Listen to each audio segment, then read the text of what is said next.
আসসালামু আলাইকুম রফিক ভাই, আপনার মালটা ভাই সময় মতো পাওয়া যাবেন, কোনো টেনশন করেন না। আচ্ছা ঠিক আছে ভাই, তাইলে রাখি। আসসালামু আলাইকুম। ওয়ালাইকুম আসসালাম রহমতুল্লাহি ওয়া বারাকাতু। মুন্না, কি অবস্থা? ভালো আছিস? হ্যাঁ ভাই, আমি ভালো আছি, আপনি ভালো আছেন? মুন্না, ভালো আছি। তোমার ব্যবসা কেমন চলতেছে? জি আলহামদুলিল্লাহ, ব্যবসা অনেক ভালো চলতেছে। ভাই আপনার হাত ধরেই তো আজকে আমি এই পর্যন্ত আসছি। আলহামদুলিল্লাহ আমার ব্যবসাটা অনেক ভালোই চলতেছে। আপনার দোয়ায় আর আল্লাহর রহমতে অনেক ভালো আছি। আমার দিনকাল আর ব্যবসাটা অনেক ভালো যাচ্ছে। তোরা কে কোথায় আছিস? ভাইয়ের জন্য একটা টুল নিয়ে আয়। থাক মুন্না, এইসবের আর দরকার নাই। মুন্না, আমি তো অনেক অসুস্থ। মুন্না, আমার শরীরটা অনেক দিন ধরে খুব খারাপ। তো ভাই ডাক্তার দেখান নাই? হ্যাঁ, আমি ডাক্তার দেখাইছি। ভাই ডাক্তার আপনাকে কি বললো? হ্যাঁ, ডাক্তারের কাছে গেছিলাম। ডাক্তার পরীক্ষা নিরীক্ষা কইরা ওষুধ দিছে। তো ভাই শুধু ঔষধই দিছে, কোনো চেক আপ টেক আপ দেয় নাই? আর কোনো পরীক্ষা নিরীক্ষা করে নাই? ডাক্তার আপনাকে বলে নাই আপনার কি হয়েছে? বেশ কয়েকদিন ধরে বুকের ব্যথাটা বাইরে গেছে। ডাক্তারের চিকিৎসা চলতেছে। এভাবে আর ওষুধ খাইয়া কতদিন বেঁচে থাকা যায়? ভাই এইভাবে ওষুধ খেলে তো চলবে না ভাই, আপনার তো উন্নত মানের চিকিৎসা নিতে হবে। ডাক্তার বলেছে উন্নত চিকিৎসা করার জন্য বিদেশে যেতে। মুন্না, আমার বড়ই চিন্তা হয়। কি বলতেছেন ভাই? আপনি এত চিন্তা করতেছেন কেন? আপনার 15 লক্ষ টাকা তো আমার কাছেই আছে। জানেন ভাই, আজকে যদি আপনি ওই 15 লক্ষ টাকা আমাকে না দিতেন, তা না হলে এই জায়গার ভিতরে এত বড় একটা বাজার দিতে পারতাম না। দেখেন আপনার জন্য আজকে আমি মোবাইল কিনতে পারছি, আমি নিজে ভালোভাবে চলতেছি, এত বড় একটা বাজার দিতে পারছি শুধুমাত্র ভাই আপনার কারণে। আমি দুনিয়াতে একটা মানুষই দেখছি কাগজ কলম ছাড়া, সই স্বাক্ষর ছাড়া, শুধু মুখের কথায় মানুষকে 15 লক্ষ টাকা দেয়। ভাই আমি অনেক চেষ্টা করছি আপনার সাথে দেখা করার, কিন্তু ব্যবসার ব্যস্ততার কারণে আমি আপনার সাথে দেখা করতে পারি নাই। আমি ভাবতেছি আপনার 15 লক্ষ টাকা একসাথেই দিয়ে দিব। না মুন্না, আমি এই 15 লক্ষ টাকা নিতে পারবো না। আমি এই 15 লক্ষ টাকা নিয়ে উন্নত চিকিৎসা করব না। আমার 3টা ভাই আছে, আর আমার বাবা তো অনেক আগেই মারা গেছে। আমার ভাইদের ভবিষ্যতের জন্য এই 15 লক্ষ টাকা আমি রেখে দিয়েছি। ভাই কি বলছেন এসব কথা? আপনার ভাইদের ভবিষ্যতের জন্য আপনি নিজের জীবনটা নষ্ট করতেছেন, আর আপনার নিজের জীবনটা এইভাবে ধ্বংস করে দিবেন? আমি বেঁচে থাকতে তা কখনোই হতে দেব না। চিকিৎসা করতে যদি 20 লক্ষ টাকা লাগে তাও আমি দিব, আর ওখানে তো আপনার 15 লক্ষ টাকা আছেই। আমি চাই না আপনার মতো একজন আদর্শ সৎ মানুষ এত তাড়াতাড়ি দুনিয়া থেকে চলে যাক। আর আপনাকে চিকিৎসা করতে হবে, আর আপনাকে বাঁচতে হবে। না মুন্না, আমাদের সংসারের অবস্থা বেশি একটা ভালো না। মুন্না, এই 15 লক্ষ টাকা তোর কাছেই রাখ। আর আমাদের ভাইদের ভিতরে তেমন একটা মিল নাই। আমি যদি কোনোদিন মরে যাই, তাহলে এই 15 লক্ষ টাকা আমার যেই ভাইডারে তোর কাছে ভালো লাগে তুই তারই দিয়ে দিস। ঠিক আছে ভাই, ভালো থাকিস।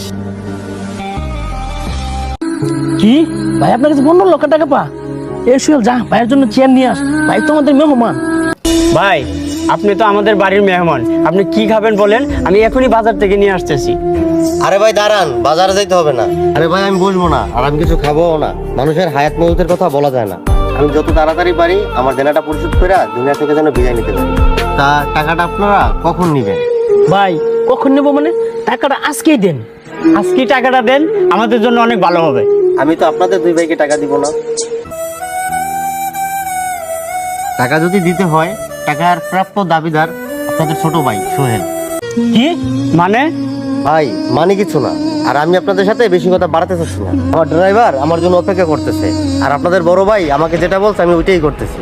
আপনাদের বড় ভাই আমাকে বলছে এই টাকার যে প্রাপ্য দাবিদার তাকেই যেন টাকাটা দেই। আমি আপনার ছোট ভাইকে চুজ করেছি। আপনার ছোট ভাই সোহেল এই টাকাটা পুরোটাই পাবে। আরে ভাই আপনি কেন বুঝতেছেন না? আমি তো এদের বড় ভাই, আমার কাছে টাকাগুলি দেন। এই 15 লক্ষ টাকা আমরা 3 ভাই ভাগ করে নিব। এই তোরা কি বলিস? আরে হ্যাঁ, ভাই তো ঠিকই বলছে। আমাদের 3 ভাইয়ের মধ্যে অনেক মিল, আর আমাদের বড় ভাই আমাদের সবার মাথার মনি ছিল। আরে থামেন,